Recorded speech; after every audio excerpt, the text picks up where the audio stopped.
Apa aja suka duka yang aku alamin setelah saya beli HP Redmi 14C dan saya pakai sekitar 10 harian. Nah, perlu teman-teman ketahui ya, saya berniat membeli HP ini sebelumnya itu untuk tujuan keperluan konten ya. Saya cuma mau review dan bahas tentang tutorial tentang HP ini saja. Karena saya yakin HP ini nanti penjualannya akan banyak, sama seperti halnya seri sebelumnya HP Redmi 13C ya. Nah, sama seperti HP pada umumnya ya, apalagi di rentang harga sejutaan pasti punya kelebihan dan kekurangan tersendiri ya. Lalu apa aja suka duka setelah aku pakai HP ini atau kelebihan dan kekurangannya? Yang pertama saya akan bahas sukanya dulu ya.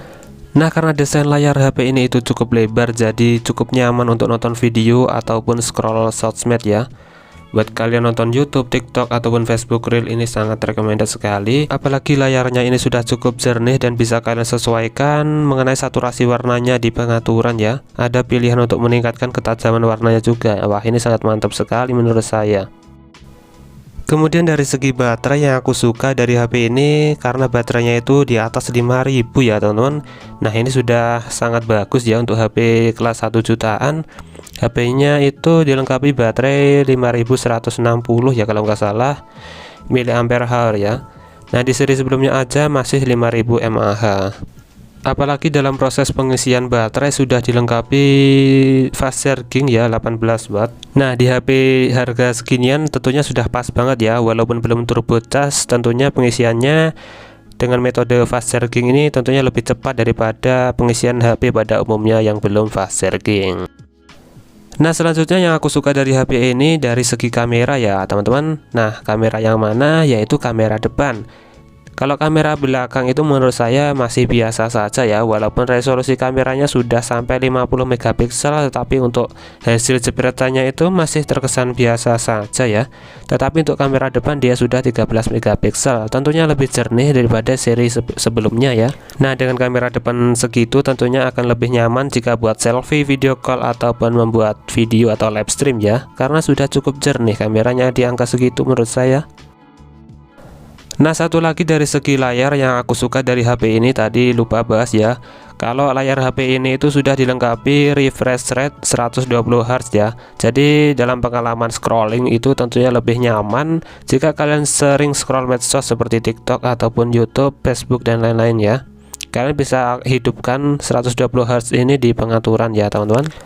Kemudian bagaimana jika HP ini sering dipakai buat ngegame, apakah support atau belum? Jadi menurut saya ini sudah cukup bagus untuk main game ya teman-teman. Dia dibekali dengan chipset Helio G81, tentunya sudah cukup mumpuni dalam permainan game. Nah, saya juga sudah sering membuat konten tentang HP ini jika dipakai buat main game PUBG, apakah lag, apakah smooth. Nah, ternyata hasilnya cukup menyenangkan ya teman-teman, cukup smooth dan halus ya dalam permainan gamenya.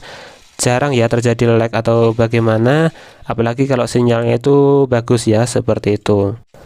Oke, jadi itu dia beberapa hal yang aku suka dari HP ini, walaupun sebenarnya masih banyak lagi ya, karena videonya nanti nggak cukup. Kita lanjut apa aja duka ataupun yang tidak saya sukai atau kurang saya suka dari HP ini. Yang sebenarnya ini wajar ya, karena HP ini masih di rank harga 1,5, jadi sangat sulit jika dibilang kekurangan ya, karena setiap HP pasti punya kekurangan. Lalu apa aja yang saya maksud itu? Nah, yang pertama HP ini dalam buat main game itu gampang anget ya, menurut saya itu lebih mudah anget. Walaupun ini bisa disetting di pengaturan, kita bisa membatasi aplikasi-aplikasi di latar belakang. Oke, sebenarnya saya kurang tahu mengenai chipset MediaTek Helio ini, apakah memang seperti itu, gampang panas atau bagaimana. Tetapi ya tidak panas banget ya, cukup anget-anget gimana gitu ya kalau main game. Kemudian dari segi kamera menurut saya kurang begitu cocok ya, apalagi kalau kita sering membuat video. Apalagi kalau buat kalian tujuannya untuk membuat konten, ini belum mendukung ya. Walaupun sudah bagus tetapi ya masih kurang lah menurut saya kalau membuat konten. Walaupun resolusinya itu sudah Full HD, tetapi untuk hasil gambarnya itu kurang begitu puas ya kalau saya. Kemudian dari segi speaker, HP ini masih menggunakan mono speaker ya, atau belum stereo kanan kiri ya. Jadi kalau main game itu masih kebingungan kalau nggak pakai headset. Tetapi sebenarnya ini wajar karena harganya ya segitu. Nanti kalau ditambah speaker lagi kan tentunya harganya pasti nambah kan ya guys ya. Tapi ini bisa dibilang wajar lah ya. Tetapi ya itu yang saya kurang suka dari HP ini. Lanjut, apa aja yang kurang aku suka dari HP ini, yaitu HP ini ternyata belum begitu mendukung untuk program multitasking ya, seperti split screen ataupun floating apps atau jendela mengambang. Itu ternyata fiturnya tidak tersedia di HP ini, atau belum, atau bagaimana. Mungkin fiturnya itu sengaja dipangkas untuk meningkatkan kinerja HP ini ya. Jadi sebenarnya fitur ini bisa diakalin dengan menggunakan aplikasi tambahan seperti floating apps. Itu bisa saya coba ya dengan menggunakan aplikasi taskbar, bisa di-download di Play Store.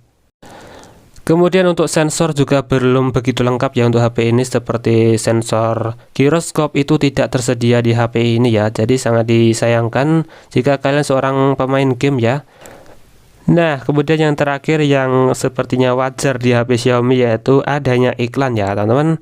Walaupun iklannya ini bisa dimatikan, tetapi untuk bawaan HP itu yang belum paham biasanya kebingungan ya bagaimana cara menonaktifkan iklan bawaan. Tentunya itu sangat mengganggu ya, tetapi ya bagaimana lagi, ini HP-nya dari Xiaomi dan sudah wajar di HP Xiaomi banyak iklan ya. Walaupun gak banyak sebenarnya, adalah di beberapa aplikasi yang menampilkan iklan, tetapi ya bisa di skip atau bagaimana.